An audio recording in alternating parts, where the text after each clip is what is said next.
sahabat Nabi yang ditolong iblis, karena matanya buta. Abdullah bin Ummi Maktum adalah salah seorang sahabat yang mulia.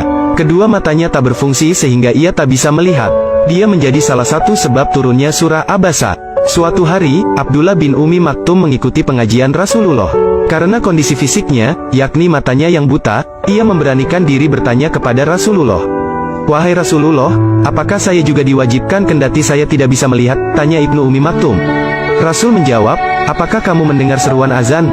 Ibnu Ummi Maktum menjawab, "Ya, saya mendengarnya." Rasul pun memerintahkannya agar ia tetap pergi ke masjid meskipun sambil merangkak. Maka, dengan penuh keimanan, setiap azan berkumandang dan waktu salat tiba, ia pun segera pergi ke masjid dan berjamaah dengan Rasulullah. Suatu ketika di waktu subuh, saat azan dikumandangkan, Ibnu Ummi Maktum pun bergegas ke masjid. Di tengah jalan, kakinya tersandung batu hingga akhirnya mengeluarkan darah. Namun, tekadnya sudah bulat untuk tetap berjamaah ke masjid. Waktu subuh berikutnya, ia bertemu dengan seorang pemuda. Pemuda tersebut bermaksud menolongnya dan menuntunnya ke masjid. Selama berhari-hari, sang pemuda ini selalu mengantarnya ke masjid. Ibnu Ummi Maktum pun kemudian ingin membalas kebaikannya. "Wahai saudaraku, siapakah gerangan namamu? Izinkan aku mengetahuimu agar aku bisa mendoakanmu kepada Allah," ujarnya. "Apa untungnya bagi Anda mengetahui namaku dan aku tak mau engkau doakan," jawab sang pemuda. "Jika demikian, cukuplah sampai di sini saja engkau membantuku.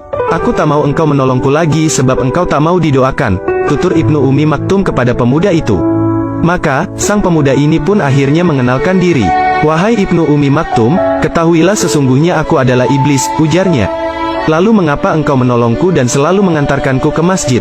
Bukankah engkau semestinya mencegahku untuk ke masjid?" tanya Ibnu Ummi Maktum lagi. Sang pemuda yang bernama iblis itu kemudian membuka rahasia atas pertolongannya selama ini.